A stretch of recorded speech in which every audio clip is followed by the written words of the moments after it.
Si os parece, comenzamos.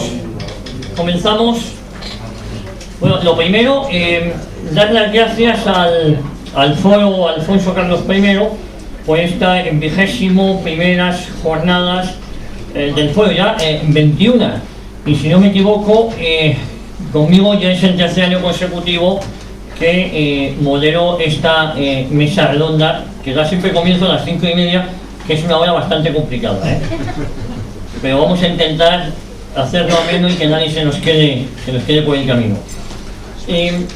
La verdad es que hay que agradecer al foro Alfonso Carlos I la valentía que tiene, sobre todo trayendo a colación un tema bastante tabú.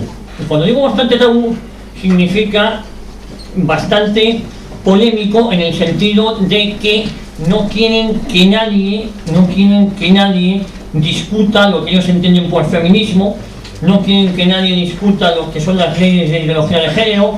Se trata de imponernos y de sacar del debate, estigmatizar a todos aquellos que ponemos en duda la visión que tienen de la sociedad, porque todo va encaminado para la izquierda española y para gran parte de la derecha. España es un gran laboratorio, de ingeniería social, y nosotros somos los peones con los que jugar. Entonces, cuando foros como este ponen en duda esa visión de la mujer, de la maternidad, del feminismo, quedan directamente estigmatizados. La verdad es que me da mucha pena no ver ahí un piquete en la puerta de la sala, pero hay que agradecer a la Casa Castilla-La Mancha la valentía que ha tenido en mantener esto. Parece mentira que el que alguien quiera hablar, debatir, pensar, dialogar, tenga que ser sometido a presión, ¿no? Yo creo que si hay algo positivo en todo esto es que gran parte del pueblo español ha dado ese paso al frente y se acabó el miedo. Bueno, yo creo que los que estáis aquí nunca lo habéis tenido, que eso también es digno de agradecer, porque ya sabéis, pues esto, 21ª jornada significa 21 años consecutivos haciendo estas jornadas, y eso no todo el mundo lo puede decir. La mesa redonda de hoy trata, como ya lo sabéis, porque lleváis desde ayer aquí, sobre el feminismo. Y para ello, si os parece, os voy a presentar a las personas que nos acompañan. Tenemos a Geni Álvarez Calviño, catedrático de Biología y Geología, y pertenece a la Asociación Navarra Defensa de la Vida. Geni, que ha estado comiendo con vosotros hoy, y creo que os ha contado vuestro testimonio, cómo ha sido apartada de la carrera, de su docencia, de lo que era su amor, su pasión durante toda la vida, por defender lo que cree. Y además, lo que cree Geni es lo justo. ¿Y eso qué significa? Personas como Geni, jueces, pero no solo personas de cierta relevancia, en un puesto de trabajo, en cualquiera, las personas estamos siendo estigmatizadas, estamos siendo apartadas en cuanto ponemos en duda determinados postulados, sobre todo de ideología de género. Se están inventando leyes para perseguirnos, para no dejarnos hablar. Estamos viviendo posiblemente la época de mayor falta de libertad individual nunca antes conocido, y no creo que me equivoque cuando digo esto. Nunca antes en la historia de este país hemos vivido esta persecución. Nos lo venden como libertad, como democracia, y sin embargo, desde mi punto de vista, estamos viviendo una auténtica persecución y una falta de libertad individual, porque no todo es la política. La falta de libertad individual en la que vivimos, creo que supera todo tiempo pasado. También nos acompaña Carlos María Pérez Roldán, abogado, colaborador de numerosas publicaciones, como Razón Española, el Boletín Carlista de Madrid. Ha participado en numerosas iniciativas para fomentar la participación ciudadana real en la vida política y social, como es el Centro Jurídico Tomás Moro, el Centro de Estudios Históricos General Zumalacárregui o la Asociación Editorial Tradicionalista. Todos los currículum o todas las reseñas de los invitados los tenéis en las carpetas que os han entregado. Y por último, y no menos importante, también está con nosotros Teresa Jaurrieta. Así que Teresa, bienvenida, que es la coordinadora de Navarra Educa en Libertad. son muchas las preguntas que nos asaltan y si os parece, pues para que hagamos esto dinámico, vamos a empezar por un tema que yo creo que es crucial, ¿no? Y es la visión que tenéis, los que hoy me acompañáis en la mesa, del feminismo. ¿Qué visión tenéis? ¿Qué es para vosotros el feminismo actual del siglo XXI? Y luego, si queréis, entramos en comparación con el feminismo primigenio de primero del siglo XX, de las sufragistas británicas, y si de eso queda algo, si queda algo que ver eso con lo que estamos viviendo hoy en día. No sé si Geni o Teresa. Pues Geni, empiezas tú. Mira, si quieres. Sí.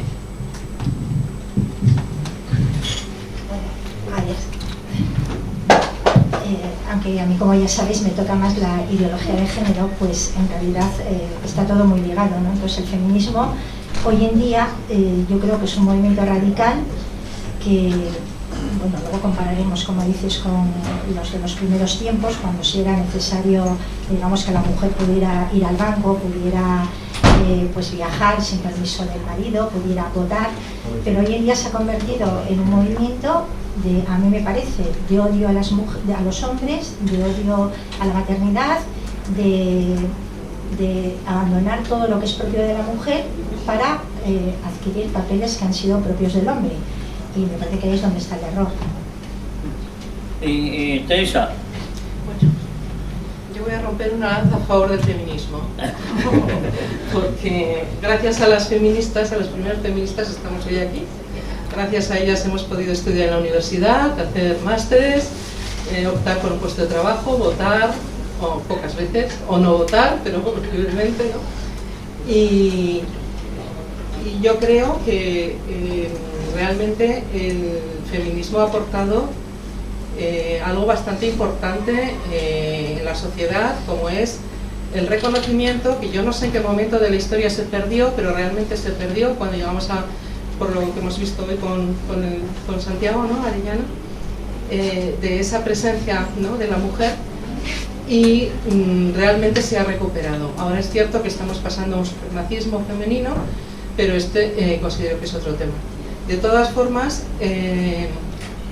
yo creo que el feminismo se estropeó pues cuando se unió a toda la revolución sexual, pero porque ahí hubo un cambio antropológico profundo, ¿no? Y entonces es ahí cuando realmente, si no aceptas ese cambio antropológico, es cuando empiezas a distanciarte del feminismo, ¿no? Entonces, bueno, yo lo que creo es que no podemos hablar de un feminismo, sino de hablar de diferentes modelos de feminismo que conviven hoy en día, ¿no? Y entonces, si empezara yo aquí a decir frases concretas de los diferentes movimientos feministas, estaríais de acuerdo con muchas de ellas y estaríais totalmente en desacuerdo con otras, como me pasa a mí, ¿no? Pero incluso ahora mismo tenemos todavía un feminismo político que viene de aquel feminismo inicial que presenta grandes contradicciones propias, pero también entra en grandes contradicciones con los feminismos radicales, que es principal el bloque que hemos estado estudiando hoy aquí, el feminismo radical, ¿no? Pero sí que creo que ha hecho una aportación que me parece, bueno, interesante y bueno, que gracias a esa aportación pues ahora podemos tener derechos civiles y políticos que en un momento determinado de la historia, aunque huyese en la cristiandad, pues realmente en un momento concreto se perdieron. Entonces yo creo que eso hay que reconocerlo. Y reconocer también, porque creo que me parece importante, ya que habéis estado hablando, ¿no?, de que ahí donde está el bien hay que ir a por él, que conozcamos las principales propuestas de los diferentes movimientos feministas, porque encontraríamos muchos puntos de unión con esas corrientes. Carlos, y luego además también me gustaría, al hilo de lo que comentaba Teresa, si lo de primero del siglo era feminismo, ¿en qué se parece a lo que vivimos ahora? Porque entonces alguien debe estar equivocado, ¿no? Pues vamos a ver, la primera pregunta es ¿qué entiendo por feminismo? Creo desde luego que no podemos dudar que el feminismo es ante todo un movimiento ideológico, eso es evidente, y ese movimiento ideológico además es un movimiento ilógico, Y de ahí, de esa ilógica, de esa irracionalidad, a veces las confusiones que después se abordaré por lo que dices, por ejemplo, los antecedentes con las sufragistas. Ilógico desde el origen, un movimiento de liberación supuestamente de la mujer, encabezado, liderado y creado por hombres, Marx, Engels, Freud. Es verdad que después ya vendría Beauvoir, vendría Millet, vendrían otras mujeres a levantar esa bandera, pero no nos equivoquemos que el origen es un movimiento de liberación hecho por hombres, supuestamente para mujeres. Eso es lo primero, la ilógica del origen. Y la ilógica del desarrollo, bueno, liberación de la mujer. Luego entonces tendremos que reflexionar sobre la opresión de los hombres. ¿Realmente esa opresión, desde esa forma vendida por este movimiento de ideología eminentemente política, es real o no es real? Es decir, el hombre oprimía a la mujer, por ejemplo, datos que incluso algunas mujeres arguyen en sus escritos, el hombre era principal víctima de las guerras, el hombre normalmente muere antes que la mujer, es decir, el estrés, la presión, le vence al hombre y no le vence a la mujer, los índices de suicidio son más altos entre hombres que mujeres, los hombres nunca han tenido derecho a elegir, es decir, mucho del movimiento feminista era el derecho a elegir entre trabajar en casa o fuera de casa.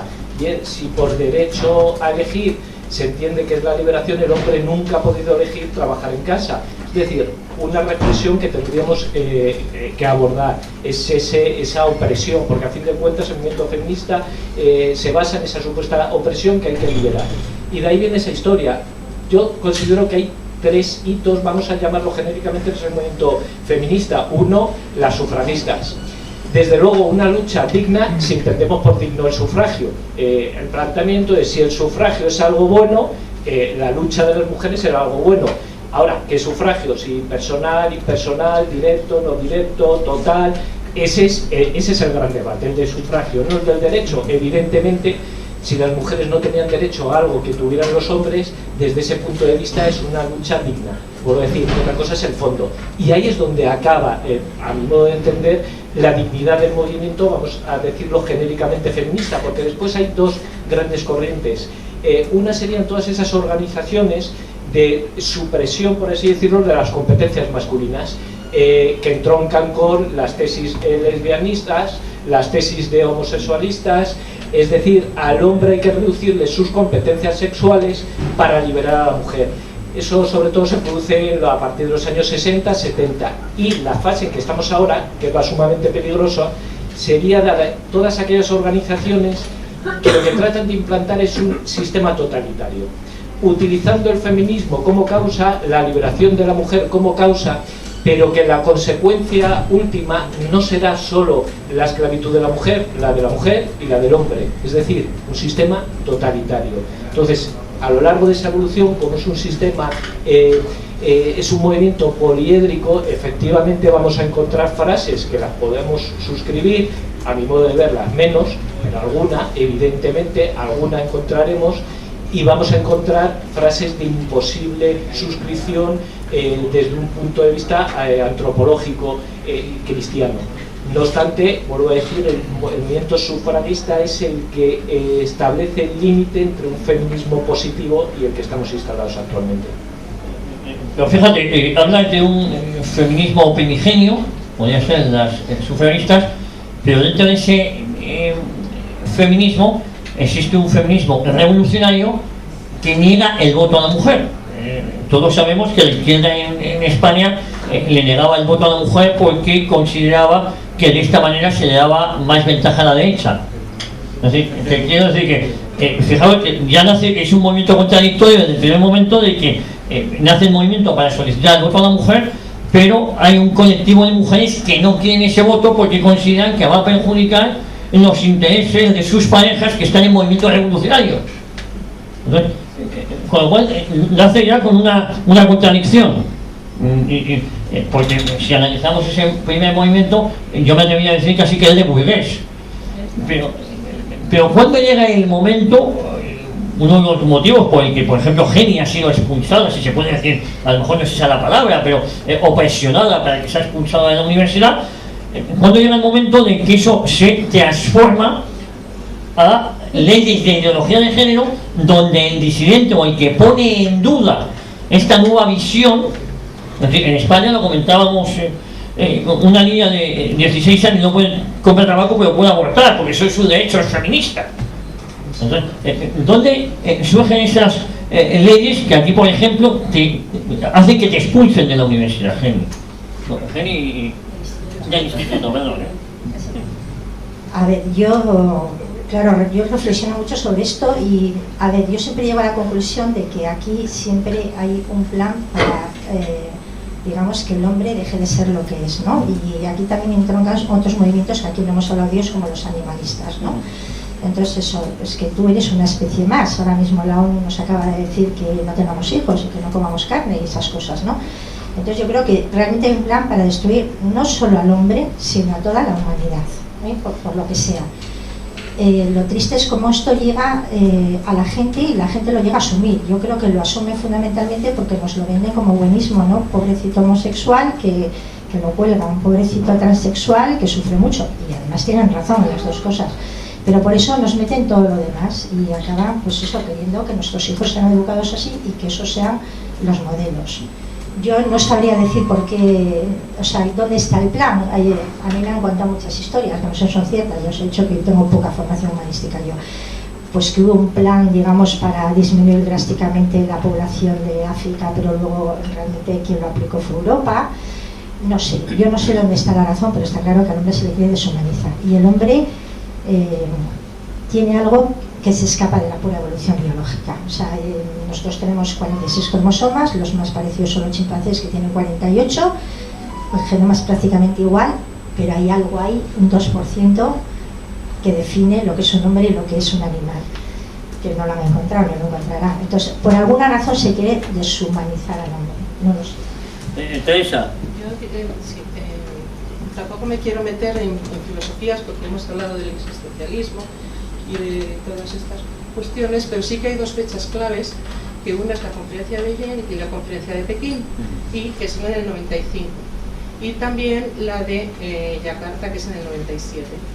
Pues es entonces cuando se establece ya como principios guía a nivel mundial los derechos reproductivos, que lo que significan en realidad es anticoncepción y aborto, ¿no?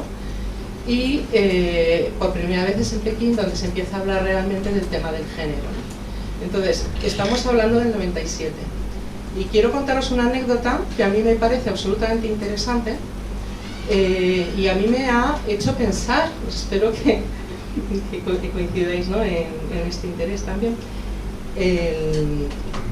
Así como nosotros tenemos este foro de feminismo, en verano se hace normalmente un foro feminista en Asturias, en el que van las principales feministas españolas, ¿no? Amelia Valcárcel, que en Escola la citan continuamente, Alicia Millares, y cuentan una anécdota que me ha parecido muy reveladora. Entonces cuentan que, porque el feminismo este político, que es el que defienden ellas, cuando hablaban de género, hablaban del rol de género, hablaban de terminar con estereotipos culturales o sociales que se habían impuesto en la mujer y que realmente eran eso, o sea, cuestiones totalmente circunstanciales, ¿no? Pero fue entonces cuando empezaron a salir los estudios de género y tal, pero hablando siempre del rol de género. Pero claro, ¿y por qué hablaban de género? Porque la sociedad, lo dicen ellas, no me lo estoy inventando yo, o sea, lo dicen ellas, si buscáis las conferencias del foro, lo podéis encontrar perfectamente. Están diciendo que ni la sociedad española, la Universidad Española en concreto, ni la sociedad hispanoamericana estaban preparados para hablar de feminismo, para hablar de estudios sobre el feminismo. Y introdujeron el género, que parecía una cosa como más neutra, y con eso no se daban cuenta de que estaban introduciendo un gran cambio un gran caballo de Troya, ¿no? Dentro de su propio movimiento.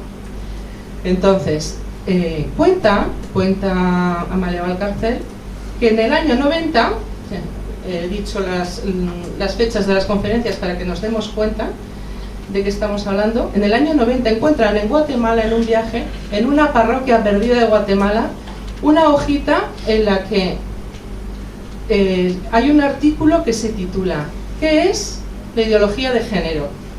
Y entonces cita a todas las autoras del feminismo político y empieza a hablar de lo que es el género. Entonces ellas mismas dicen, todas nosotros ni nos estábamos atreviendo a hablar del tema, y dice, y la Iglesia con qué rotundidad ya se había dado cuenta de lo que estaba pasando. ¿Sí? Esto lo digo también por los comentarios que han ido surgiendo estos días sobre si qué hacemos y qué no hacemos, si estamos callados, si no estamos callados, y de las infidelidades desde dentro de nuestra propia casa, ¿no? Entonces, está explicando ella, no nos dimos cuenta utiliza la palabra transustanciación, del rol al género, como el género como categoría analítica que lo utilizaban ellas, al género como categoría identitaria, que es lo que ha utilizado el feminismo radical. En ese momento es cuando ya toma, en estas conferencias, es cuando el género, cuando pasa a ser de una cosa analítica, a ser algo que suprime al sexo, porque las primeras feministas no niegan la biología ni niegan el sexo, y de ahí vienen muchas de sus contradicciones. Es ahí cuando ya empieza a haber esa diferenciación de los feminismos y esas grandes contradicciones. Ellos, por ejemplo, una cosa que coincidiríamos es que están totalmente en contra de todo el tema de la transexualidad. No se dieron cuenta que empezando con el rol de género se podía acabar con la transexualidad. Nosotros sí que nos damos cuenta, porque vemos que hay una sucesión lógica, pero ellos no se dieron cuenta, lo utilizaron simplemente como un recurso lingüístico, y resulta que era un caballo de Troya. ¿Y quién se dio cuenta? Se dio cuenta la Iglesia. Entonces a mí esto me encanta, primero para darnos cuenta de que la Iglesia conoce profundamente al hombre, conoce su antropología, es lista, es madre, y luego también, porque en el momento en que se puso nombre a la ideología de género, los ideólogos de género perdieron su primera batalla. Y esto creo que es una cosa muy esperanzadora, porque si con la excusa de la violencia de las mujeres, con la excusa hacia las mujeres que todos estamos en contra, de la igualdad de derechos y todas estas cosas, que son banderines de enganche muy amables y muy atractivos, nos hubieran colado absolutamente todo. Ya lo están colando así, pero en el momento en que se nombró la ideología de género como tal, es cuando todos nos hemos ido dando cuenta de que esto es algo muy profundo. Y por eso quería traerlo aquí, porque para mí fue como muy revelador esta anécdota, ¿no? Fue más que una anécdota, me abrió muchos campos, ¿no? Entonces, en este momento en que, claro, es que es toda una consecuencia lógica. O sea, si tú empiezas a decir que tu rol es asignado por la cultura, pues tienes que buscar algo que te libere culturalmente o socialmente de eso. Al final, con todo el tema de la revolución sexual, pues y el cambio antropológico que he comentado, ¿qué pasa? Que deciden que la maternidad es cultural. Entonces, de ahí a la ideología de género hay un paso, pero ha hecho falta tiempo. Ha hecho falta tiempo y mientras tanto, ha hecho falta de vaciar el contenido, de vaciar el matrimonio legal, vaciar muchas instituciones que estaban funcionando, ¿no? Muchas instituciones, vaciar el derecho, todo deseo ahora se está convirtiendo en un derecho. Entonces, en este momento en que se ha perdido la libertad, a favor de la libertad, que es el título de Gabriel Ikubi, del libro de la revolución sexual global, que aconsejo a todo el mundo que lo lea, que es la pérdida de la libertad justo en nombre de la libertad. También hemos perdido la igualdad en nombre de la igualdad, hemos perdido la feminidad en nombre del feminismo, y han sido muchas pérdidas, ¿no? Entonces, como decía Simone de Beauvoir, que no podía ser que la mujer eligiera, porque si no elegiría quedarse en casa, pues hay que imponer las cosas. Entonces, el príncipe encantado que antes venía a salvar a la princesa, nosotros en Pamplona tenemos talleres de desprincesamiento, y la mujer, y lo anuncian diciendo, la mujer ya no espera en la torre que el príncipe le salve, ¿no? Yo siempre digo que no es así, que ahora el príncipe se ha convertido en el Estado, y es el Estado o es la ONG de turno el príncipe que pretende liberar a las mujeres. Entonces ahora el derecho a elegir no existe, sino que es elegir hacia un solo camino, ¿no? Y esa ha sido la gran imposición. Y entonces, pues como Geni ha elegido un camino que no es el políticamente correcto, le ha sucedido lo que ha sucedido.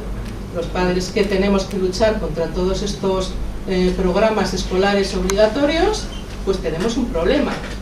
Y así, como no es nada lógico, como decía Carlos, lo que se está intentando imponer, pues es que no tienen otro remedio que la imposición.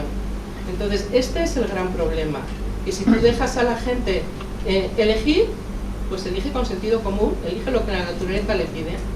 Entonces es el tema este de no, mejor que no voten las mujeres porque van a votar a la derecha, ¿no? No, mejor que no elijan porque pueden querer quedarse en casa. Yo he tenido muchos más problemas por decidir quedarme en casa que por trabajar, ¿no? Entonces, claro, es un tema que le llaman discriminación positiva, pero al final la discriminación positiva yo considero que es pura imposición. Nada, no, vamos a ver si complicamos todavía más la cuestión.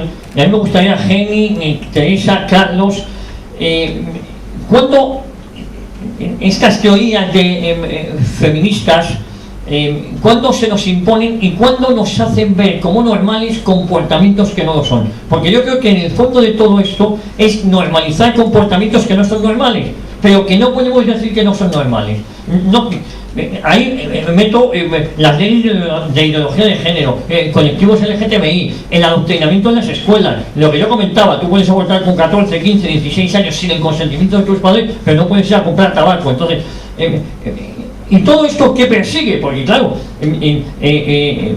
la eutanasia, porque todo esto va enmarcado, lo que uno pueda pensar, bueno, estamos hablando del feminismo y saltamos con la eutanasia. No, es que es un todo que se trata de que veamos como normales cosas que no lo son. Hemos podido ver hace poco en Países Bajos como una niña de 16 años estaba deprimida y decide suicidarse, y los padres le aplauden. Y la sociedad nos hace ver que eso es normal. Es decir, la sociedad no lucha porque esa mujer salga adelante o salga de su depresión o salga, no, la sociedad ve que es normal, que es que quiere morir. Y es un eufemismo que llamamos la muerte digna. Entonces, y todo esto está hilado con el feminismo también. Porque si el feminismo en un principio era que las mujeres votaran, de hecho es básico, por cierto, de hechos que se exigen en Occidente, y que cuando ya se han conseguido es cuando empezamos a rizar el rizo.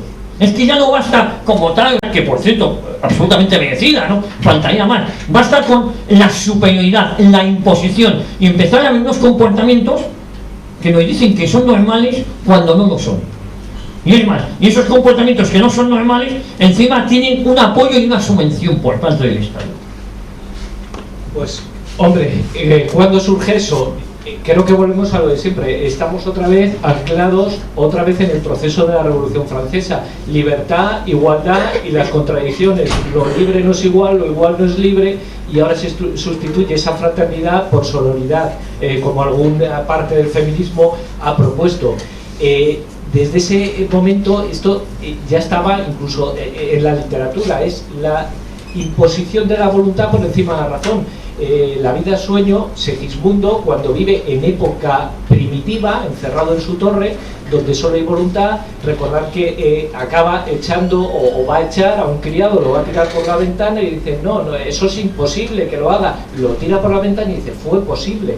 Después, cuando se civiliza, sale de la torre y conoce al ser humano y conoce la libertad de verdad, se da cuenta que la libertad no es voluntad, o mejor dicho, no es solo voluntad, la libertad es ante todo razón y ajuste a la norma natural.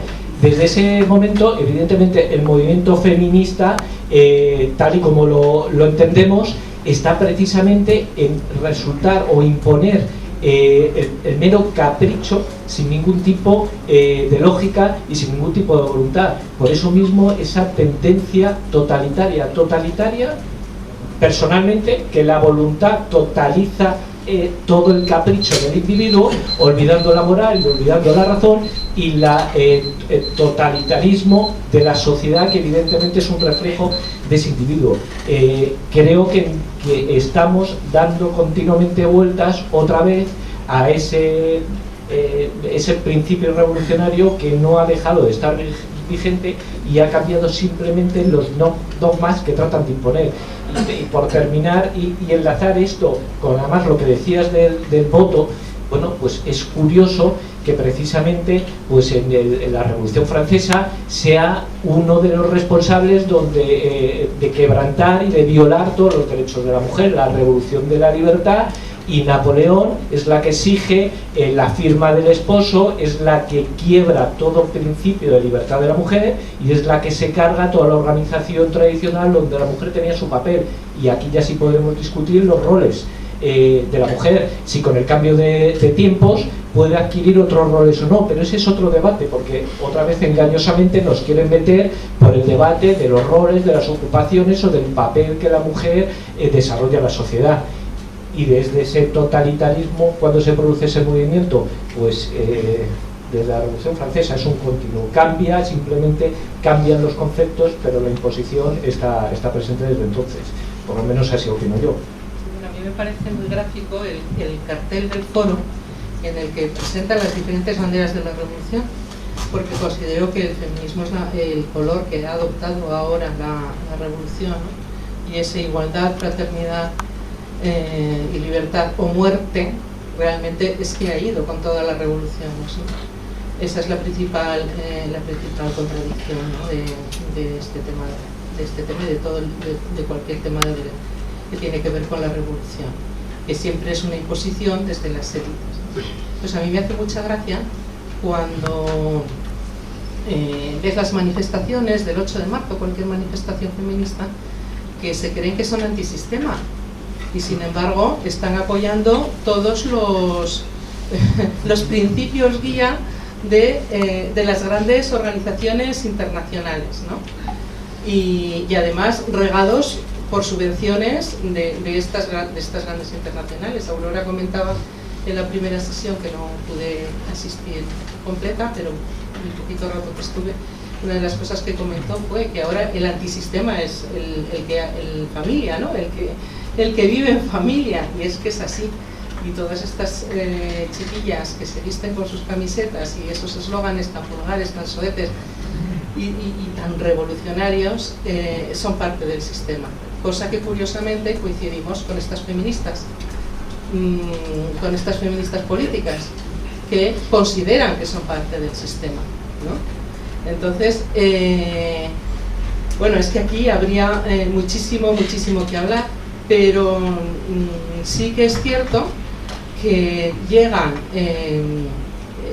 primero en plan consigna, luego se reúnen estas conferencias internacionales que muchas veces no van ni siquiera representantes de todos los países, deciden cuál es el proyecto a desarrollar y a partir de ahí pasa a la ONU y de la ONU va pasando a las legislaciones nacionales. Pero todo lo que creemos que son legislaciones nacionales es que primero ha habido un movimiento anterior desde organismos internacionales. Entonces esto también tiene que ver muchísimo con todo el tema de la globalización, de los globalismos en general, de los multiculturalismos, y es curioso porque efectivamente, como estabais comentando, todos estos derechos civiles y políticos que hemos ido adquiriendo, pues hay grandes estratos sociales donde en otros países, ¿no?, del mundo, en donde no están adquiridos, y sin embargo ahí hay muy poco feminismo, ¿no? Entonces yo creo que es simplemente que una vez que cayó el muro y que el marxismo, bueno, se ha visto un fracaso, han cogido porque realmente pues hay una gran población femenina, ¿no?, casi un poquito más que la población masculina, ¿no? Y bueno, pues es un banderín de enganche. Entonces es simplemente el color con el que se ha vestido la revolución y ya está. Bueno, yo quería decir un poquito que yo creo que nos olvidamos del mal en el mundo, llámale como quieras, pues falta de Dios o llámale como quieras, y entonces hay gente que vive vidas que ellos se dan cuenta de que son estériles y desordenadas, pero se infiltran en las instituciones, en todas, está todo infiltrado de esta gente, y esta gente impone sus leyes, y cuando tú intentas decirles, oye, mira, es que yo no quiero que el modelo para mi hijo sea un chico homosexual, o un chico transexual, o un chico bisexual, quiero que tenga un modelo normalizado de familia, inmediatamente te llaman algo que acaba en fobia, ¿no? O sea, mi acusación era por transfobia. O sea, vamos, que con más cariño no le había tratado nadie a esa niña, pero la acusación era de transfobia y enseguida te calla. Entonces, ese es el problema es que estamos muy amenazados y no nos dejan discrepar, pero no nos dejan discrepar ni siquiera desde el sentido común, porque claro, yo me harto de decir, ahora que me explico en Twitter, me harto de decir, pues tengo ya un párrafo preparado, pues que esas son opciones sexuales estériles. Ya solo con eso no deberían de estar protegidas, deberías proteger al individuo, claro, los individuos sí, no se les puede hacer daño, pero ¿cómo puedes proteger oficialmente y cómo les puedes decir a los chicos que homosexualidad y heterosexualidad son opciones equiparables? O sea, es que eso es una falsedad, les estás mintiendo. En un caso puedes tener descendencia, en el otro no, y eso es biología pura y dura. O sea, es que yo no entiendo cómo alguien se lo puede llegar a tragar, pero todos tenemos miedo de que nos acusen de, pues eso, de homofobia, de transfobia, de no sé qué. Se inventan muy bien los insultos, ¿eh? En otros casos, con la Unidad de España, pues de facha, ¿no? O sea, lo que sea, se los inventa muy bien. Entonces, bueno, a mí la biología me parece fundamental y el sentido común, o sea, habla mucho de diversidad, ¿no? Es que es la diversidad, ¿no? A ver, la diversidad es que en un determinado territorio haya muchas especies distintas. La diversidad no es que en una especie, esto hay que decirlo con mucho cuidado porque si ya se te echan encima, haya determinadas alteraciones que causan pues unos perjuicios, ¿no? Yo siempre digo, a ver, si vamos a un hospital y cogemos todos los hemogramas del hospital, cogemos todas las fórmulas de leucocitos, pues hay unas que son normales y hay otras que hay exceso de leucocitos, pues es una leucemia, y otros que hay faltas, una leucopenia. Eso no es diversidad, eso es patología que hay que corregir, pero parece que en el aparato reproductor no hay patología, o por lo menos no hay ninguna patología que se pueda achacar a nada. Entonces, bueno, yo creo que hay que insistir una y otra vez en que son opciones estériles, que las personas que, bueno, son compatibles con la vida, bueno, la homosexualidad, por supuesto, la transexualidad requiere medicación, requiere de por vida, o sea, no es tan fácil de vivir, aparte que tienen su disforia, muchas veces su disforia de género, y hay que insistir una y otra vez que son opciones estériles, por lo menos eso, para que no nos la equiparen con la heterosexualidad. Hace poco vi, yo claro, funciono mucho en internet, hace poco vi unos porcentajes, que no sé en qué periódico se publicaron, que solo el 66% de los jóvenes se considera estrictamente heterosexual. Bueno, toda la vida en los libros se decía homosexuales el 2%. Claro, a medida que vas educando, pues eso va aumentando. Estrictamente heterosexual quiere decir que hay bisexuales, que hay de todo. Bueno, y luego hay que advertirles además de que esas vidas conllevan riesgos, no solo riesgos, por supuesto, psíquicos, sino físicos. Yo tengo familia médico y bueno, pues se ven en niños de 19 años con mielomas acuminados enano y nadie se lo ha dicho a ese niño que empezó con relaciones homosexuales o a ese chico. Entonces yo creo que lo que hay que hacer es difundir la verdad y luchar contra este mal que ellos nos quieren poner su forma de vida. Bueno, yo voy a terminar porque no me quiero esto, pero para que esto es de Diario de Navarra, es muy difícil, yo no voy a decir en público quién lo ha dicho, pero lo podéis buscar, era alguien del gobierno de Navarra que decía: en 0 o 4 años hay que informar sobre el goce y el placer. En la educación sexual en 0 y 4 años, es alguien eso se lo voy a decir. Los niños deben ser informados sobre el goce, el placer, la masturbación de la primera infancia y de que existen relaciones diversas. Esto lo hizo un sacerdote en el púlpito y bueno, está crucificado, pero como lo ha dicho alguien de Geroa y del gobierno de Navarra, pues ya está, yo se le contesté, está mi carta también en internet. Primero, no tiene idea de lo que es un niño de 0 a 4 años, no tiene idea porque su modo de vida no le permite tener hijos, no tiene idea, o sea, si mira lo que es un niño de 0 a 4 años no escribía esto, ¿no? Pero además sí que hay eso como, y que los demás hagan como yo, ¿no? Es un poco eso. No, yo simplemente lo quiero apuntar porque Carlos seguro que es muchísimo mejor que yo en ello. Pero comentabas, ¿no? El tema de la esterilidad, de que no hay que proteger porque no aporta nada, ¿no? Desde la biología. Pero es que esta batalla la hemos perdido, o por lo menos temporalmente.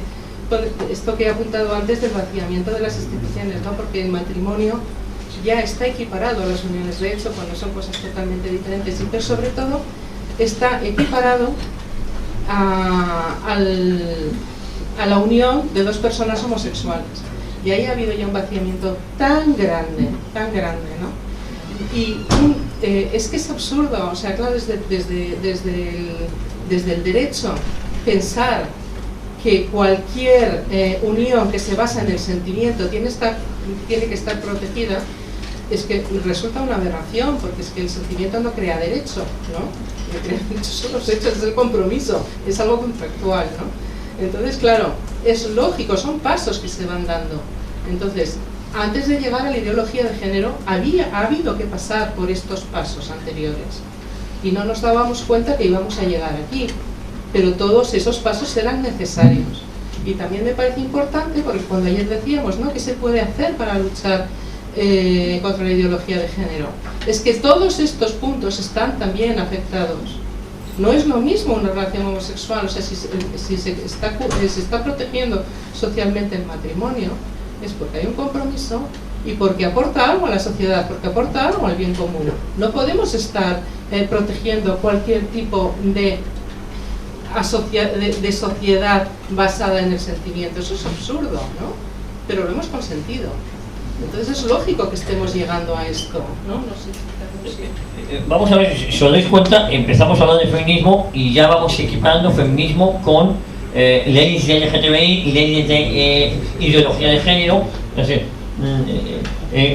quizás porque sea un todo, ¿no? O porque todo esté conectado. Jenny nos hablaba de Geroabay, que es la marca blanca del PNV, del Partido de los Negocios Vascos. Que yo sepa, el Partido de los Negocios Vascos no es de esquema izquierda, ni es un tema... Ahora siempre vota con la izquierda. No, pero vota con la izquierda porque el ir contra España le da su rédito, pero es un partido ultramontano, si lo podemos decir así, ¿no? Es Geroabay, el Partido de los Negocios Vascos. En Madrid las leyes de ideología de género que están vigentes no las ha traído la izquierda, las ha traído la derecha o el centro reformista, las ha traído la cleptómana Cristina Cifuentes. Quiero decir, para que nos vayamos situando, no es que el comunismo nos haya impuesto. Nos hablaba Teresa de la caída del muro de Berlín. Claro, es curioso que el feminismo, tal y como lo conocemos ahora, explosiona de tal manera cuando en estos países comunistas ni por asomo estaban estas teorías bien vistas. Quizás era lo único bueno que tenían, pero estas teorías... En cambio, ese marxismo cultural que fracasa en lo político se transforma en Occidente en este tipo de ideología. No sé si me entendéis a dónde quiero llegar. Pero claro, ese marxismo cultural es asumido por la derecha o el centro reformista. Yo no sé, por la derecha, por el Partido Popular, que es que nos ha traído estas leyes aquí. Incluso me hablabais de una serie de protocolos en el gobierno en Navarro. Ojo, el gobierno de Navarro de UPN. La sexualidad es de este. Pero no sé, si UPN o el Partido Popular o Navarra Sur han votado en contra. En Navarra, de verdad, UPN y el Partido Popular todavía están muy juntos. Sí, bueno, pues sí. Navarra, no. Sin embargo, a ver, yo opino, sin embargo, Ciudadanos no es así. O sea, aunque Ciudadanos nos lo presenta siempre como centro, bueno, es que yo no sé ni qué es derecha ni izquierda. Pero Ciudadanos es un partido que lleva la eutanasia, la maternidad subrogada, el aborto, Vamos, como el PP. Más que el PP. La legalización de la marihuana, todavía más que... No, bueno, el PP no lo lleva en el programa, luego lo aceptó, pero no, lo lleva en el se han programa. presentado juntos, ¿eh? Sí, ahora se han presentado juntos. No, pero sí. Sí, se han presentado juntos en Navarra, sí. A ver, una cosa que quería decir antes, cuando hemos hablado de las amenazas y los insultos, se me olvidó decir, y las multas, O sea, que es que hay multas de 45.000 euros. Si, por ejemplo, en la ley de Madrid, creo que la peor es la valenciana, en la ley LGTBI de Madrid, si a una persona homosexual se le ayuda a dejar de serlo, creo que aquí son 45.000 euros de multa. Y añade una coletilla, y es irrelevante que la persona quiera dejar de ser homosexual. O sea, ¿dónde está la libertad? Pues el que quiera ser homosexual que sea y el que quiera dejar de serlo también, ¿no? En nombre de la libertad, ¿no? Bueno, pues claro, las multas asustan, aterran. O sea, una multa de 45.000 euros en una familia... Pero fíjate, has tocado un tema que ahí quería... yo quería llegar a este punto. La tradicional dicotomía izquierda-derecha desaparece con este tema y con otros muchos. Yo entiendo que hay un bloque contra otro bloque que sea de los identitarios, patriotas, lo podemos definir como queramos, pero en este tema en concreto la dicotomía izquierda-derecha desaparece y es un todo, y es unánime. En opinión. Sí, efectivamente, porque yo creo que desaparece, pero porque volvemos a los orígenes de la separación política. Es decir, el planteamiento es liberalismo contra revolución. Contrarrevolución no compra estas tesis, liberalismo, hijos del liberalismo, tanto izquierda como lo que entendemos ahora de derecha. Sí, por eso aquí están juntos en este debate. Porque unos más abiertamente, otros menos, unos más por imposición, otros más por opción, otros más con convicción, pero la separación es precisamente eso, liberalismo o antiliberalismo. Antiliberal supone todo esto. Y claro, antes hemos hablado del origen del movimiento feminista, lo que entendíamos por feminismo, lo que no hemos hablado de cuál es el fin. Yo hablé de imposición de un régimen totalitario, pero es que el fin no los va a explicar, y por eso ese cambio a toda la materia sexual. El fin es acabar con la familia. Evidentemente el comunismo no creía en estas tesis, porque el comunismo creía que iba a poder acabar con la familia vía educación, vía convenciendo a los menores, a las delaciones de los padres, vía revolución económica. Ante ese fracaso, lo que hacen es, como evidentemente a la familia no se la podían cargar como tal, porque es la institución más respetada en cualquier país, mínimamente, con una cultura mínimamente elaborada, ¿qué es lo que inventan? Pues la liberación sexual. Es decir, vamos a coger aquel vicio, lo vamos a convertir no en un vicio, sino en una señal de libertad, de voluntarismo, y vamos a destruir a la familia vía el sexo. Evidentemente al principio se hablaba de relaciones entre hombres y mujeres, de que no era necesario el matrimonio, de pareja de hecho, todo eso se va superando, se empieza a hablar de divorcios, se empieza a hablar de separaciones de familia, pero esto no nos satisface porque no acabamos con la familia. Relaciones homosexuales, relaciones lésbicas, en esa fase estamos. Por eso, evidentemente, tienes toda la razón y a la vez no la tienes en ese sentido. La lógica te dice que no se puede apoyar a aquellas opciones sexuales estériles. La lógica, la razón.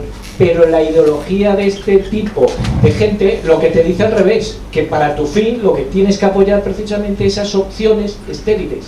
Es que esa es la lógica demoníaca de todo el sistema. Entonces, desde ese punto de vista, evidentemente quiebran los principios de los más elementales de la razón, y en eso creo que eso es lo que estamos, porque cualquier persona mínimamente racional, en cuanto lo analiza y lo debate, el problema es que no se analiza imposición de educación, las leyes de educación de las que hemos hablado, y después, pues bueno, esta sociedad de vértigo que vivimos, donde el análisis ha desaparecido, no de los extractos culturalmente más bajos, sino lo que es el problema de los extractos que supuestamente culturales más altos deberían tener esa capacidad de reflexión. Y ya termino haciendo anotación, y cuando existe esa reflexión, no existe esa comunicación, esos medios de comunicación dispuestos a dar voz a esa reflexión sana, intelectual, donde prima otra vez la razón frente al voluntarismo. Y en ese debate estamos actualmente. Bueno, primero Teresa y luego a Jenny, sin que me gustaría como bióloga preguntarla si la hemos visto todo, si hemos visto todo ya, o falta algo por llegar, falta la unión de pareja de hecho entre el hombre y el perro, entre el pastor y la cabra, no sé, si falta algo por ver, no, porque al paso que vamos seguramente. A ver, eso ha sido toda la vida. Lo que pasa es que, claro, antes estaba claro lo que estaba bien, nuestra familia estaba claro lo que estaba bien, lo que estaba mal. La última moda que yo sepa, que he visto por ahí, son muñecos. ¿Los pollos violados? No, los muñecos que simulan ser hombres y que determinadas mujeres se los llevan a su casa para tener relaciones sexuales con ellos. Yo no sé qué satisfacción les puede dar eso, ¿no? Bueno, antes en la conferencia de esta mañana, a ver si digo bien el apellido porque me cuesta, me lo dices tú, Teresa,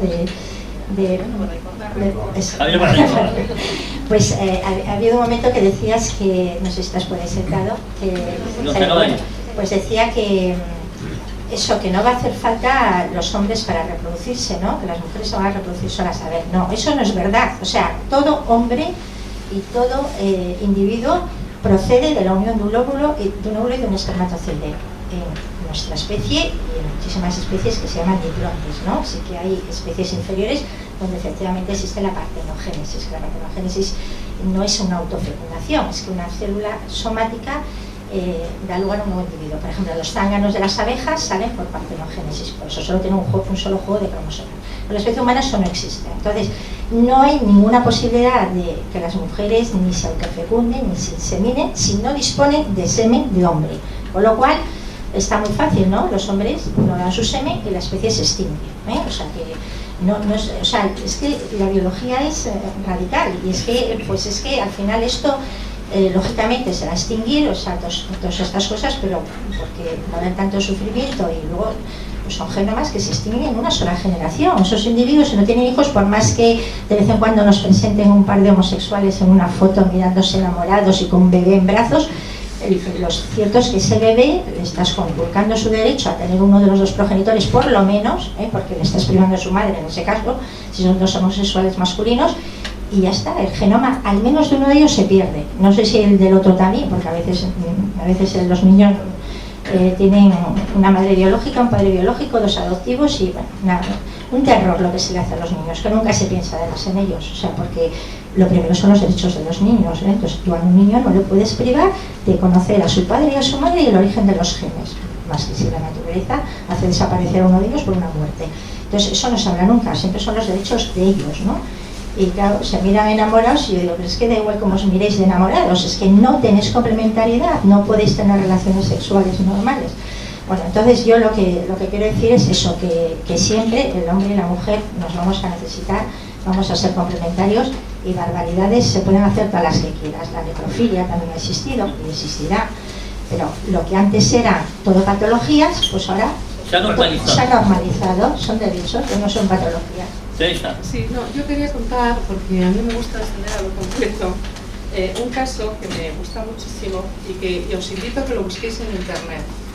56 millones de euros destinados a estudios de género en el Consejo Nórdico, en el Instituto Nórdico NIKK, no sé cómo se dice, con sede en Oslo, NIKK. Bueno, pues hay un señor que se llama, a ver dónde lo he apuntado, EIA, H-A-R-A-L-D, Harald EIA, no sé si se pronuncia así, que es tipo Jordi Évole, o sea, hace este tipo de programas, pero allí en Noruega, que se pregunta, una pregunta típica de periodista, ¿no? ¿Qué pasa con los estudios de género? ¿Qué sentido tiene que semejante porción del presupuesto estatal se destine a este instituto? Entonces, hace un documental que está en redes que es muy interesante verlo, porque consigue este documental que se emita en la televisión estatal y que el Consejo Nórdico de Ministros, ahora sí, el Consejo Nórdico de Ministros de Noruega, Suecia, Finlandia, Dinamarca e Islandia retiren el chorreo de dinero público al instituto, porque demuestra que esto de los estudios de género es lo más anticientífico que puede existir. Entonces, antes he hablado de una pequeña victoria que a mí me parece muy grande, que es el haber puesto el nombre a la ideología de género. Esto es otra victoria.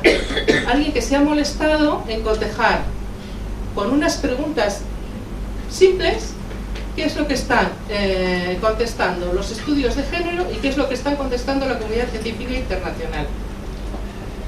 Es que merece la pena verlo, porque cuando a los estudios de género, primero empieza por los estudiosos de género, hace unas preguntas y hace sus contestaciones tipo consignas. Va a la comunidad científica internacional, va haciendo las preguntas, ¿no? Pues encuentran a una geni por ahí, a biólogos, gente que tiene que estudiar la evolución, neurociencia, bueno. Y se parten de la risa de las cosas que están diciendo los estudiosos de género. Es que cuando vuelven a los países nórdicos y pone a sus estudios de género, al instituto, las contestaciones de la comunidad científica, no pueden rebatir nada, no tienen nada, absolutamente nada para decir, nada. Pues esto que se le ocurrió a este señor, consiguió con la financiación pública al salir en la televisión estatal. 56 millones de euros, es que se dice pronto. ¿Sí? Entonces, bueno, que hay cantidad de cuestiones, ¿no? Él dice, unas pocas preguntas inocentes fueron suficientes para demostrar el mito en una televisión noruega, ¿no? Pues a veces hay que atreverse también, ¿no? Si, yo creo que si se nos suscita una idea, pues hay que lanzarse a hacerla, ¿no? Bueno, pues el foro ha sido una idea, ¿no? Pues porque están dándonos por todos los lados, porque esto es un movimiento absolutamente transversal, ¿no? Entonces, toquemos el punto que toquemos, estamos tocando la línea de flotación del feminismo y de la ideología de género que has apuntado, Javier, si era o no era lo mismo que nos ha llevado el feminismo a hablar de ideología de género. Y bueno, ya que tengo el micro, pues voy a aprovechar y contesto lo que yo pienso, ¿no? Entonces, ahora mismo el feminismo, y sobre todo el feminismo radical, yo veis que normalmente diferencia entre feminismo político, feminismo de género, radical, feminismo de equidad, pues sí que está totalmente unido a la ideología de género, ¿no? Pero sigue habiendo esa contradicción de que hay otras feministas que consideran que precisamente al cargarse la diferenciación sexual se está cargando a la mujer, se está cargando al hombre y se está cargando a la mujer, ¿no? Entonces están muy en contra de ellos. De todas formas, como lo personal es político, esta es la típica frase feminista que viene, creo que de Beauvoir, si no me corregís, pues efectivamente el sentimiento que uno tiene, la decisión que uno tiene, es que se tiene que convertir en política, porque lo que están pretendiendo es precisamente borrar la naturaleza humana, ¿no? Entonces, todo lo que nos identifica no conviene a estos movimientos globalistas, a este movimiento internacional para cargarse a la humanidad, porque las personas estamos enraizadas en algo, ¿no? Entonces, hay que acabar con todo lo que nos enraiza. Entonces, hay que acabar con el sexo, hay que acabar con la paternidad, decía Barricoa, yo añado, hay que acabar con la maternidad, hay que acabar con la nación o con la patria, hay que acabar con todo lo que nos identifica, ¿no? Por eso también el incesto, que comentaban esta mañana, el parentesco es lo que nos define. Si borramos el parentesco tenemos una rama más de identidad que nos cargamos, ¿no? Y eso me parece bastante importante. Pero bueno, esto ha venido después. Yo lo que quería es animaros a que muchas veces acciones que parece que no van a tener mayor trascendencia, es como cuando jugamos a los barcos, ¿no? Que tocado, hundido, ¿no? Entonces, bueno, pues que hay que atravesar muchas veces pues a esta idea que se nos ha ocurrido, que nos ha suscitado el espíritu, pues sacarla adelante. Sí, Carlos y Genio. Bueno, Genio, ¿qué querías? Yo solo quería decir una cosa. A ver, esta mañana también, y lo acaba de citar ahora Tere, se ha suscitado lo del incesto. A ver, el incesto está prohibido por razones puramente biológicas, porque todo el mundo sabe, lo que yo creo que hoy en día, pues no sé si esto se llega a olvidar en los medios de comunicación, hoy en día se olvidan muchas cosas, se olvida el papel de las infecciosas, se olvida que existe la corriente eléctrica. Luego eso yo le explico a mis alumnos, ¿no? Que luego los mandamos al tercer mundo y no saben lo que es una corriente eléctrica ni algo que les puede dar corriente, ¿no? Entonces el incesto está prohibido porque biológicamente no es posible, porque todos portamos genes deleterios y cuando se acumula pues hay graves enfermedades y graves deficiencias. Incluso los primos carnales antes necesitaban licencia para poderse casar, dispensa. Entonces, a ver, es que hay una razón biológica, que es que no lo estamos inventando. Entonces, venir con un incesto, claro, le puedes privar de la reproducción al incesto, pero bueno, claro, si se ejerce en grandes cantidades, acabará habiendo muchos niños con problemas. Entonces, es una razón puramente de consanguinidad, de acumulación de genes deleterios. Eso lo intentó hacer Hilbert también con su famosa razaria. Hizo los laboratorios donde reunía a mujeres altas, rubias, guapísimas, con hombres altos, rubios, guapísimos, y claro, pues lo que obtenía eran pues muchos niños con taras genéticas, ¿no? O sea que no hay ninguna forma humana de legalizar el incesto más que sin un animal. A ver, Carlos. Sí, retomando eso, si el feminismo acaba en la ideología de género, si es lo mismo, si no es lo mismo, si uno es consecuencia, si el otro es causa, desde luego todas las revoluciones se acaban comiendo a sus hijos. El feminismo ya hemos dicho que no era una defensa de lo femenino, era en realidad un ataque a la familia, un movimiento político, un movimiento ideológico de imposición. Pues bien, algunas feministas evidentemente en este movimiento han quedado descolgadas, porque su revolución, o ellas creían que su revolución era la liberación de la mujer, la libertad de la mujer, y consideran que con mejoras para ellas, pero que prácticamente ese objetivo ya se ha llegado al objetivo y ahí debería pararse la revolución. Pero es que la revolución sigue adelante, y la revolución, claro, en realidad está bien sacado la maternidad, porque claro, destruir la familia o la paternidad es que en realidad es destruir la maternidad, y ahí solo les cabe lesbianismo, homosexualismo o demás aberraciones sexuales, porque no hay más historia, porque entre un hombre y una mujer siempre puede haber procreación, por mucha historia que quieran poner, por mucho aborto, por mucho anticonceptivo. Y a fin de cuentas, por ejemplo, trayendo el tema del aborto, el movimiento de liberación sexual de la mujer fue un movimiento de liberación femenino. El aborto, derecho típico que ven en estos movimientos como derecho de libertad de la mujer, ¿fue una libertad de la mujer o del hombre?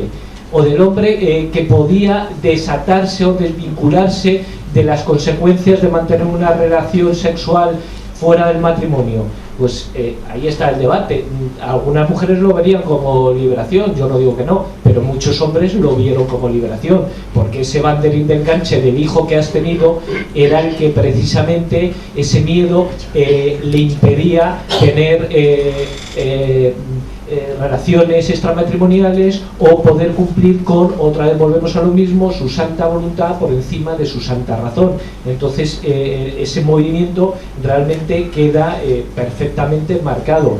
Y con respecto a, por ejemplo, que ahora se están desapareciendo los conceptos de patologías en el ámbito sexual, pero es que en todo. Hace poco leía un movimiento para enfermedades, discapacidades intelectuales, que quieren hablar de diversidad cognitiva. Vamos a ver, el enfermo es digno, pero es enfermo, y es que nos queremos olvidar de todo eso. Entonces ahora es diferente capacidad cognitiva, y dentro de nada el incapacitado, discapacitado visual será diferente concepción visual de las cosas, no, es ciego. El problema es que vivimos en una sociedad donde el dolor sobra. Queremos hacer desaparecer el dolor, donde lo razonable, por ejemplo el tema del incesto, sobra, y queremos lo que es razonable, lo que es científico, lo que es demostrable, queremos otra vez posponer la voluntad. Entonces no están separados el movimiento feminista y la ideología de género, es que es uno detrás de otro, es una carrera hacia un final que, por cierto, cada día parece que se nos acerca bastante más. Sí. Mira, yo quería lanzar aquí un dato. ¿Sabéis cuántas mujeres faltan por el aborto selectivo? Que el aborto se ha vendido como liberación de la mujer. Faltan 117 millones de mujeres por el aborto selectivo. Se dice pronto, ¿no? Y no solamente es Vietnam o China o la India, es que tenemos Montenegro entre ellas, o uno de los principales. Está en casa, o sea, es que la tenemos en casa, ¿no? Una de las principales... no me sale la palabra. Bueno, países en los que está implantado el aborto selectivo, ¿no? Y también quería comentar que no lo he contado y me parece importante, que una de las conclusiones de este estudio, que os animo a que lo veáis, del que he hablado, del de Noruega, era que este chico llegaba a la conclusión de que los países donde más igualdad hay, los países más paritarios, las mujeres eligen realmente según lo que ellas quieren, no según sus intereses. Entonces resulta que tenemos mayoría de mujeres en carreras de enfermería, en carreras de derecho y en carreras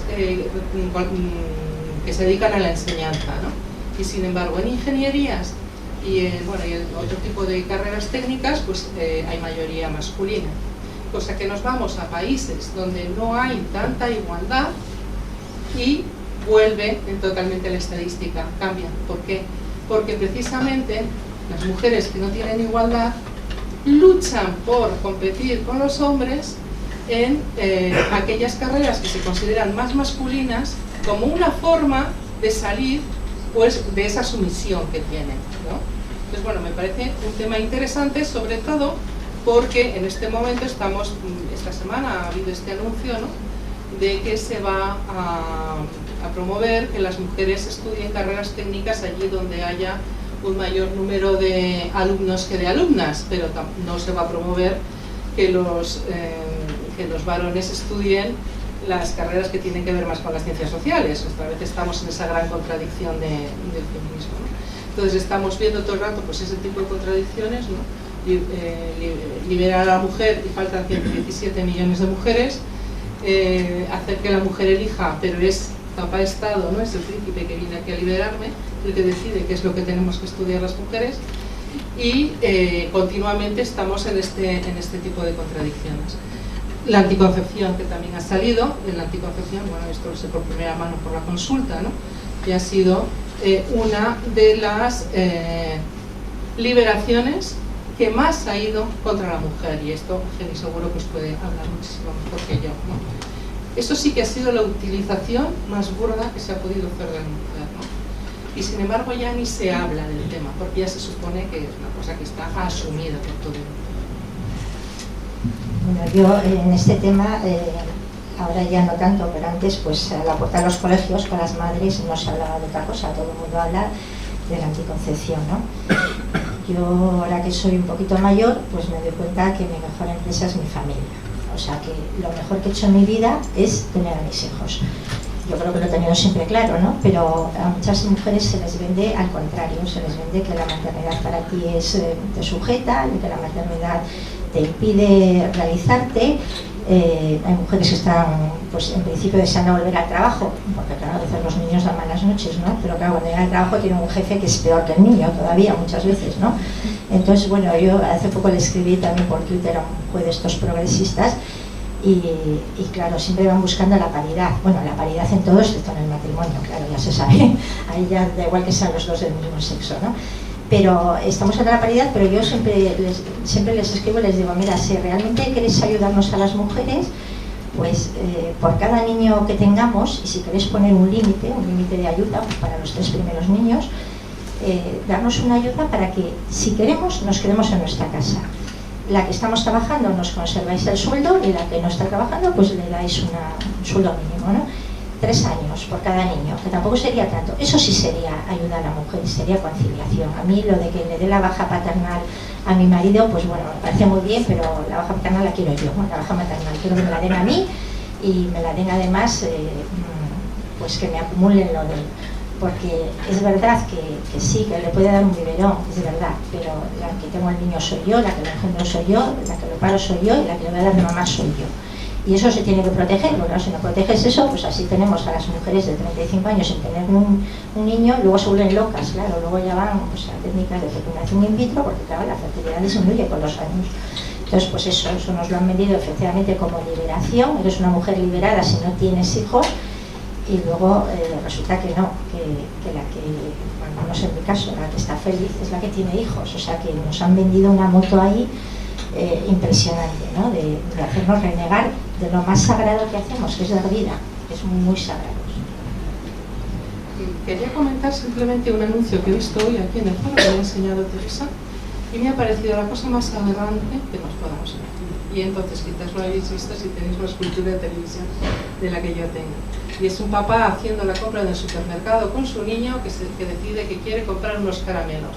Monta el pollo, cosa que todos tenemos experiencia de esto, ¿no? El carro, calor, todo el mundo ahí esperando en la cola y el niño montando el pollo porque quiere el chicle que está ahí en la caja y tú le dices que no al final, le dices que no durante 2 segundos y cuando empieza a montar el pollo le dices que sí y que se calle cuanto antes, ¿no? Y le compras además el donus para que mejor esté un ratito con la boca llena y no te monte el pollo. Bueno, pues este niño es montando el pollo en el supermercado con un paquete de caramelos que el papá le ha hecho dejar. Entonces empiezan a volver todas las miradas, ¿no?, hacia el padre como diciendo, oye, controla al niño, ¿no? Controla al niño. Y bueno, el padre se ve así con cara como de pasmo y es un anuncio de condones. O sea, si no quieres que te pase esto, si no sabes controlar a tus hijos, lo mejor que puedes hacer es no tener hijos. Es que me queda impresionada, o sea, qué frivolidad, ¿no? Entonces, bueno, esa frivolidad se puede comparar con la frivolidad, por ejemplo, de Woman's Secret, que este año en el desfile de lencería que hacen pues, en cada temporada, sale el gran anuncio diciendo hay que seguir este modelo de esta empresa concreta, podría haber sido otra cualquiera, no es que me la quiera ir contra ella, me da igual, ¿no? Diciendo, por fin un modelo trans y por fin talla 46. Y pensaba, pero ¿cómo puedes estar comparando las dos cosas? O sea, por fin tallas grande y por fin un modelo trans. Entonces, este nivel de frivolidad es normal. Ya se ha convertido en algo normal, no es que sea normal. Entonces, claro, tenemos que estar siempre oídos atentos, ojos abiertos, porque en cualquier momento es que se ha convertido ya. O sea, no es que sea una opción más, ser madre, no ser madre, toda la vida ha sido una opción, ¿no? Pero es que no. O sea, el derecho al hijo, porque ahora ya no es un don, un hijo es un derecho, compite perfectamente con estas otras aberraciones. Es que un hijo es un grano o un implante, es que es una pasada, ¿no? Entonces a lo que hemos llegado. Bueno, una de las cosas que está pasando en nuestras escuelas es que si un niño es un poco tímido en el colegio, ya sabemos lo que le pasa, que es homosexual. Tiene 4 o 5 años y ya le decimos, bueno, es que el niño es tímido. No, ya no existe la timidez, es que es homosexual. Tienen los 5 años, te están diciendo que eres homosexual. Y al final, pues el niño dice, bueno, es que me gustan los tíos. Y esto, que este comentario que puede ser frívolo, que lo estoy contando, es lo que está pasando. Y en Madrid, la Comunidad de Madrid lo ha traído el Partido Popular. Hay un consenso, esa es mi opinión y me gustaría la vuestra, un consenso que yo denomino socialdemócrata liberal. El socialdemócrata liberal donde están todos, ¿no? Comentábamos que el movimiento feminista podía ser considerado revolucionario, antisistema. Es mentira. Las manifestaciones del 8 de marzo, las patrochadas del 8 de marzo, se organizan desde el poder.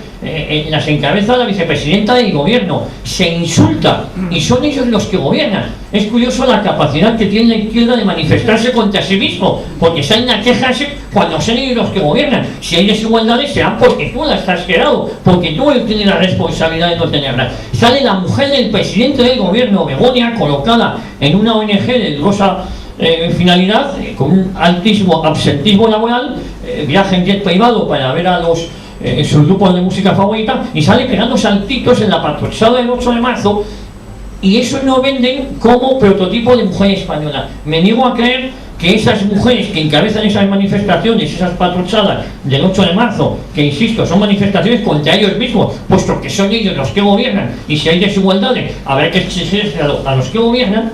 Me llevo a pensar, no sé vosotros, que ese es el prototipo de mujer española. Begoña, Carmen Calvo, Leire Pagines, en compañía. Hombre, yo creo que hoy por hoy, si entendemos como mujer adulta, hoy por hoy no. Problema que las mujeres que vienen, las niñas de 7 o 8 años, incluso las que ya podemos decir que están cerca de mujeres 14, 15, 16, yo creo que todo esto sí que se están empapando.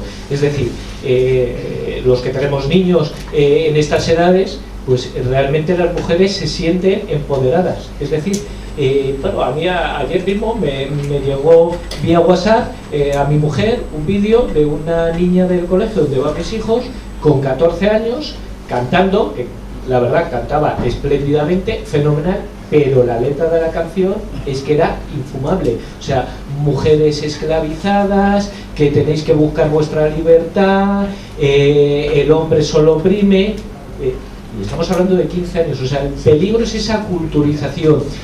Claro, que salen a la calle y se manifiestan contra las propias políticas de consenso socioliberal.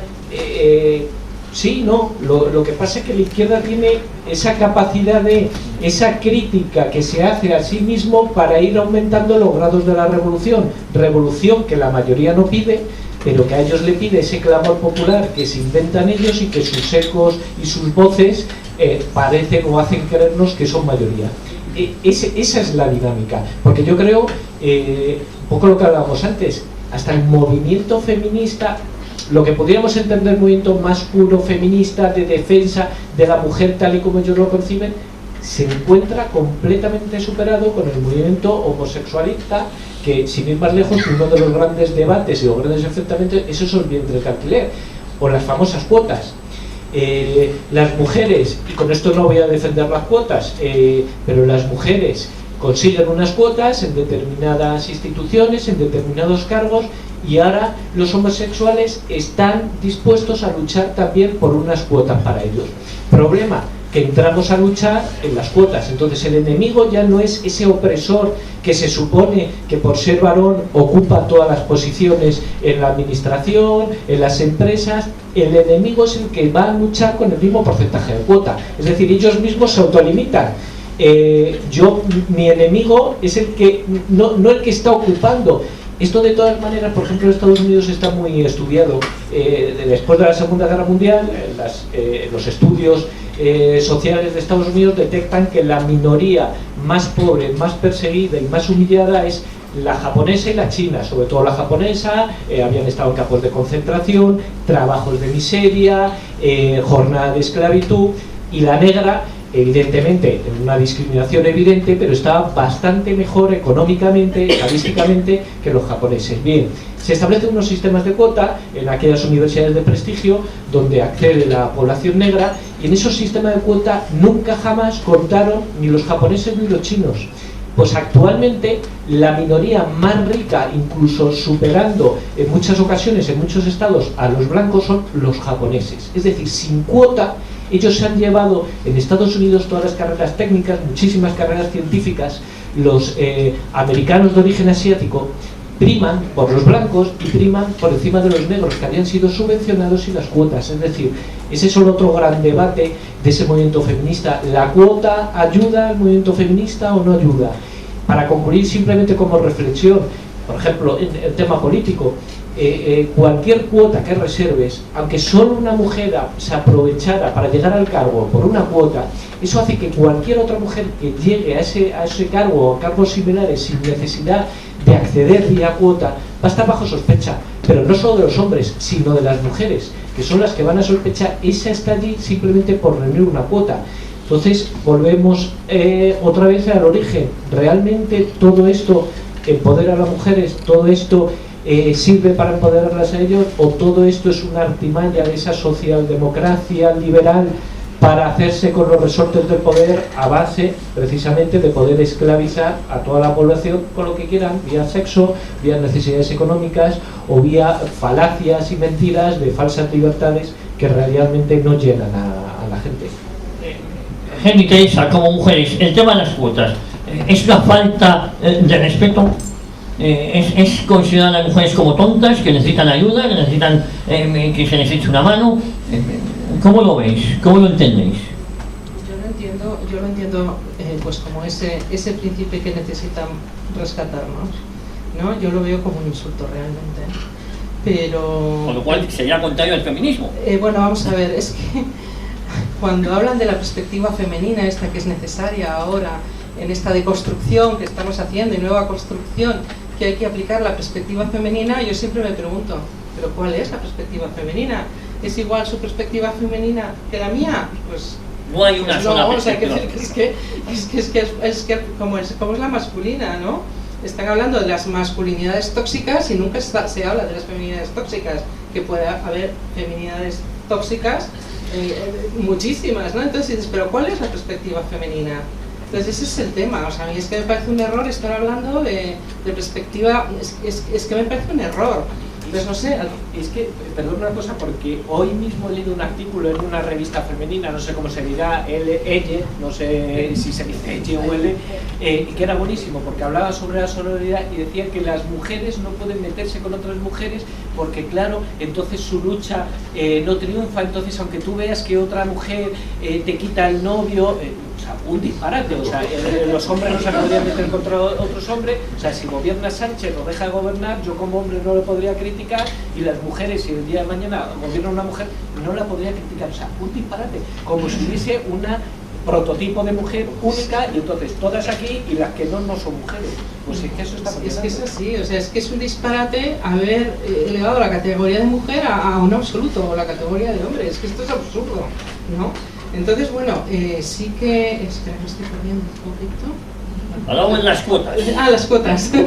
No, entonces a mí me parece eso, que las cuotas son, pues eso, el nuevo príncipe que te tiene que liberar. Entonces, como tú eres tan tonta que no puedes acceder, pues vamos a poner una cuota.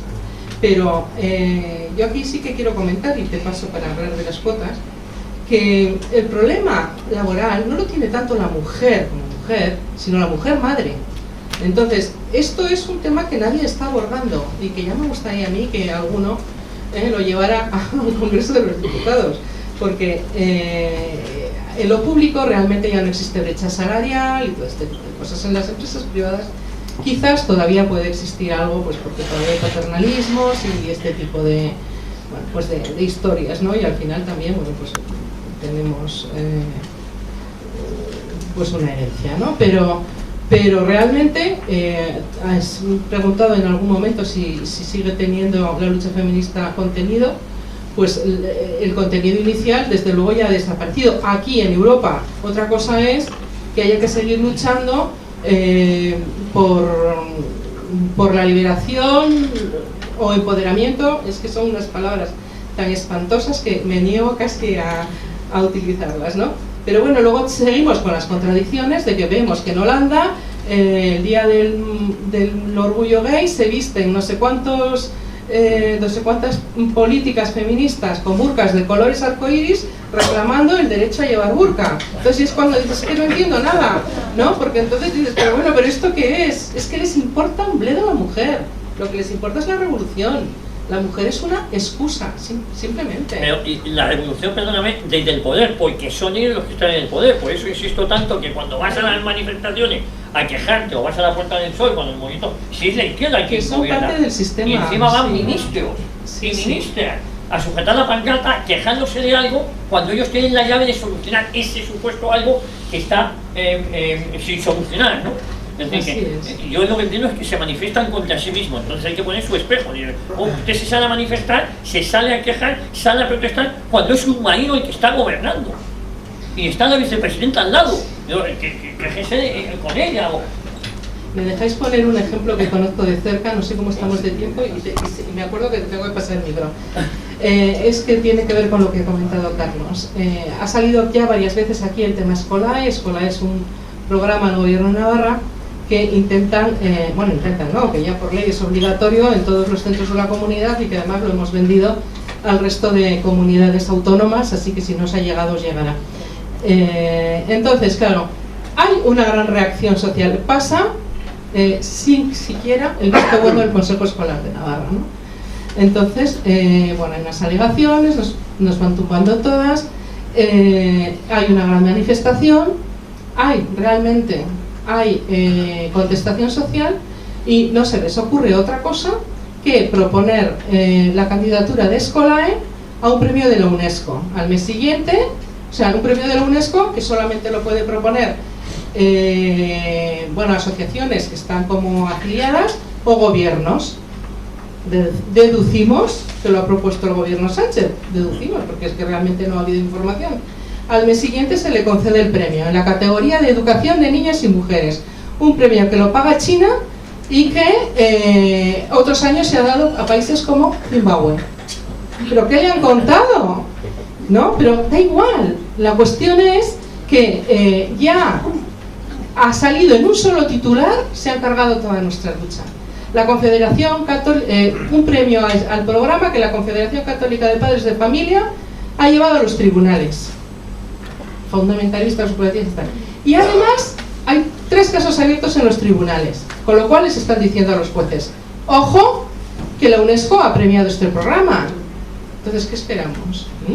Y luego el tema del empoderamiento. A mí me enseñaron, y yo creo que con eso funciona muy bien en la vida, que la vida lograda era la vida del servicio, la vida de la entrega y la vida del olvido de uno mismo, ¿no?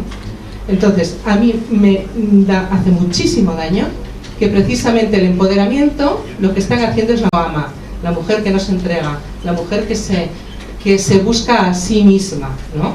Entonces esto me parece una negación tan radical, ¿no?, de lo que es de lo que es el feminismo, incluso de la mujer, de la paternidad, no solo de la maternidad, que me parece tremendo. Y ahí sí también quiero romper una lanza, que ya veo que están ahí diciendo cortar, que alguien ha comentado por aquí que esto es un tema que es una lucha de mujeres, y yo digo que radicalmente que no, que estoy en contra de esa percepción, porque la ausencia de padre, que tanto nos ha comentado Barraikoa, es una realidad. Eso yo también lo veo en la consulta. O sea, la ausencia de padre, además de crear hijos apátridas sin modelo masculino que no saben ni qué es lo que tienen que hacer en la vida. Alejandro Navas, sociólogo de la Universidad de Navarra, decía las masculinidades constreñidas. Es que además está creando mujeres absolutamente estresadas, ansiosas, y un poco ya todas estamos un poco de aquí, ¿no? Entonces, bueno, pues esto es una lucha también para que el varón recupere su puesto, porque al final la maternidad se entiende con respecto a la paternidad y la paternidad con respecto a la maternidad. Entonces esto es un tema de la persona, es una concepción antropológica, ¿no? Y al final la mujer, si lo único que nos va a quedar y con lo único que nos vamos a ir es con lo que hemos amado y el amor que hemos recibido, ¿no? A ver, Jenny, vamos acabando. Yo no sé si hay tiempo para preguntas. No. Jenny. No, yo totalmente de acuerdo con todo lo que ha dicho Tere. O sea, es hacer una mujer egoísta, una mujer que solo piensa en ella, cuando lo propio de la mujer no es soltarse. Y en el tema de cuotas, pues horrible, porque a ver, yo en mi vida he necesitado cuotas y he hecho mi vida profesional. Es verdad que cuando tenía los niños pequeños, me estaba preparando el acceso a la cátedra, pues me costó, claro. Mis hijos recuerdan que nos encontraba el perrito a jugar, dice un perrito que había abajo, ¿no?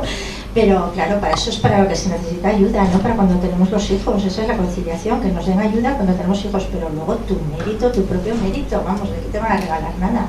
O sea, totalmente de acuerdo con lo de que hay que hacer una mujer que ame, que es la que ha vivido toda la vida.